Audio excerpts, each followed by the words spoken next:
Hello friends, welcome to my January wrap-up. It's my first wrap-up of 2022. I'm excited, and it's a snow day outside. I'm so happy. I'm so happy. Don't mind my face. It's a little dry looking because it was literally 70 degrees yesterday and now it's down to 18 degrees today. But I have this stuff on my face. It's called the Cicaplast Balm. Not that you guys are here to want to know about my skin, but in case you're like, oh, your skin looks funny, this is why. Because it has a white cast to it. So it's doing its job, okay? Leave me alone. Stop judging me. But the books that I read for the month of January, let's get into it. Let's go. So yeah. The first book that I read in the month of January was Anxious People by Frederick Backman. This one is pretty much about a bank robbery that never happened, and 6 to 7 people ended up being taken hostage, and these people just are realizing and start talking about to these strangers about naked truths in their life that most people wouldn't even talk to each other about, you know what I'm saying? And so I enjoyed it. I would definitely give it a 4 to a 4.5 out of 5 stars. I was a little bit confused towards the end because it was like, wait, what? And I was like, huh? I was like, what? So yeah, but I did enjoy it for the most part. I definitely think this one was like, I was like, wow, it was definitely thought-provoking. It was definitely one of those books that kind of like have you, it's just like a reflection piece in my personal opinion, because it's like these people are reflecting on the things in their life and they're trying to figure it out, and they're trying to be adult, and they're trying to adult, you know what I'm saying? And it's just like, to be honest, even as adults, we still don't know what the heck we're doing. We're still confused and as lost as ever, because we're trying to, most of the time we're trying to put on this facade that like we have our life together, and it's just like, but we don't usually, like we usually don't. And so this book was a really good one for me, and I really liked it. It was just kind of like one that I picked up at Barnes and Noble on a whim, but I definitely enjoyed it, and I'm excited to read more from this author. So yeah, definitely talked about some like heavy and hard topics, so I definitely read trigger warnings for pretty much honestly any book, because like, just read trigger warnings, just look them up for any book that you read at this point. But this one was a good one. This one was so good. So I'm glad that I just loved the ending of this. I really enjoyed it, and it was a good one. So I'm happy that I read this one.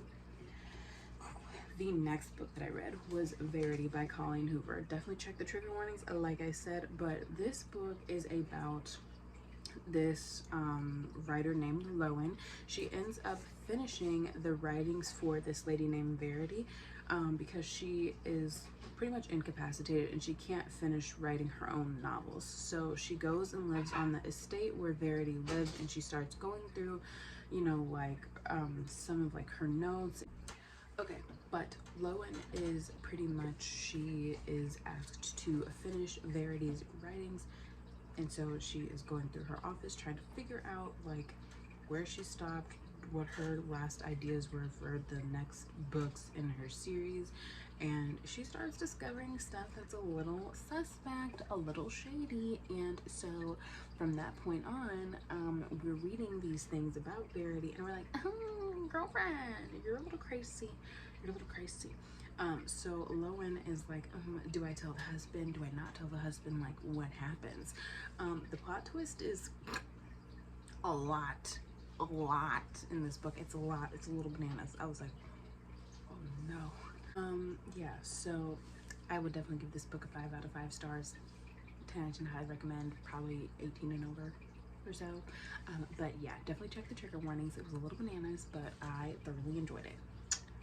You did great, Colleen. You did great. I'm loving this. Write more thrillers, please. Write more thrillers.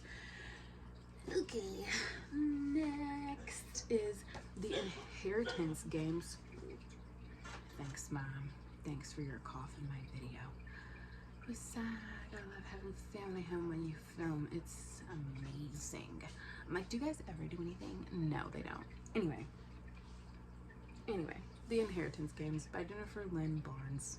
So first like 100 pages, wasn't really feeling it. Probably had to get 200 pages in or so, and I was like, okay, I can see why it's kind of good. I can see why it's good. I would give it a 4 out of 5 stars. it just, like, it was good. It was good. But it wasn't one of those things that was just like, this is great. You know what I'm saying? It was just like, this is good. It's not great in my opinion, but it was good, if that makes sense. I don't know. Like, I enjoyed it. I like the plot. I like the gist of it. Don't really know, like, I don't know. I just need to read the second book because I feel like I have more thoughts and opinions once I read the second one. But so far, the first one was just good. I don't think it was terrible. I think it's a 4-star worthy book. Probably once I read the second one, it would probably be like great, amazing. The ending is, it's just a cliffhanger. So yeah, I'm gonna have to read the second one to really know how I feel about this one so far, but it's definitely a 4 stars. So yeah, that was all the books that I read in the month of January. My February TBR, if it isn't up already, it should be up in the next couple of days, so stay tuned for the books that I want to read in February. But yeah, thank you so much for watching my videos. If you like bookish content, definitely give this video a thumbs up. Let me know what you think down in the comment section below, and don't forget to subscribe button to see more of my face, and I will see you guys in the next one. Bye, friends.